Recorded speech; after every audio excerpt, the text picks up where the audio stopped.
There's more to Ashley Iaconetti and Jared Haibon's arrival in paradise than meets the eye. On Tuesday's episode of Bachelor in Paradise, the couple, who met on the beach and are now married with a baby, arrived in Mexico, telling the singles that they were there on a romantic getaway and available to answer any questions in the meantime. When ET spoke to Wells Adams, though, BiP's bartender revealed that there's more to the story. "I think everyone's a little confused as to what the hell they're doing there, which I think is hilarious," he said. "I know what happens with them, so I think it's going to be great and funny." While Ashley and Jared's real motivation remains unclear for the time being, Wells said that the couple's arrival on its own is a good reminder for the cast. "There's stakes involved. These were people who have gotten married from here, who have a kid now," he said.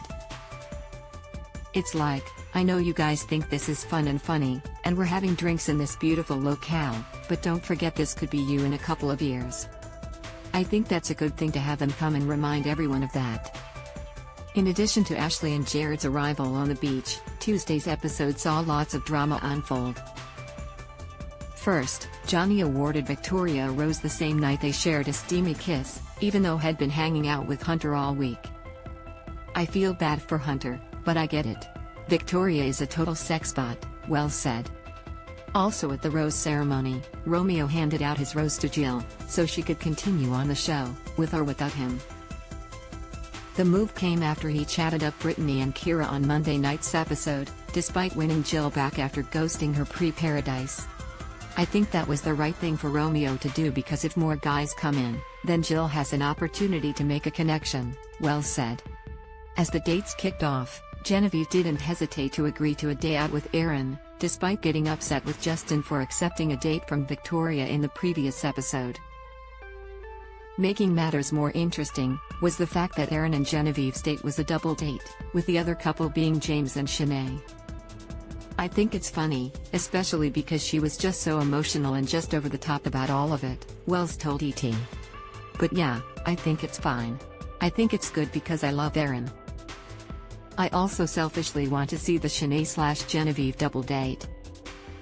I also think that the audience wants that, too, regardless of Justin's feelings." While viewers and castmates alike predicted an uncomfortable day out with former foes, Genevieve and Shanae actually had a good time, both with their guys and each other. "There's always a bunch of really weird relationships that you never would have expected to see in Paradise. This might be the weirdest we've ever had," Wells acknowledged of Genevieve and Shanae. "I think that's saying something, actually.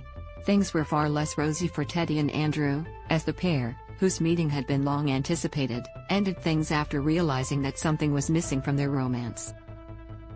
It was very odd," Wells said of the emotional breakup. "I remember when we were doing it, I had conversations with Andrew a bunch being like, 'So were you guys talking beforehand? This doesn't make a whole lot of sense that, after 4 days, you're so upset this didn't work out. We're in the part of the season where you can date around and it's okay.' It didn't make a whole lot of sense. The situation took an even stranger turn when Teddy decided to leave the beach without a word to anyone. Then the way that Teddy leaves, it made us all be like, they must have had something going on beforehand," Wells said. "We never got the truth of that. Who knows what went down?" Then there was the saga of Sally, whose bag arrived to Paradise before the woman herself. The preview at the end of Tuesday night's episode revealed that she does eventually arrive in Mexico, but Wells stayed mum about how long she'll stay on the beach.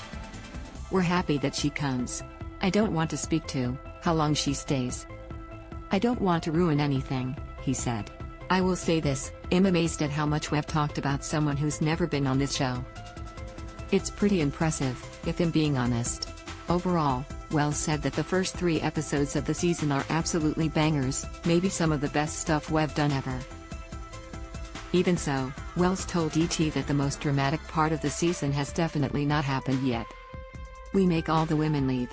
That's pretty bad. The ladies don't like that," he said of the season's upcoming twist. "We do some other things, too, that piss people off. There's also some really crazy moments that happen. We're just getting started." Season 1 of Best in Dough is now streaming on Hulu. Season 8 of Bachelor in Paradise airs Mondays and Tuesdays on ABC. Follow along with ET's coverage of the show to stay up to date on all the drama on the beach. Bachelor in Paradise Season 8 trailer teases romances and drama. Exclusive. This video is unavailable because we were unable to load a message from our sponsors. If you are using ad blocking software, please disable it and reload the page.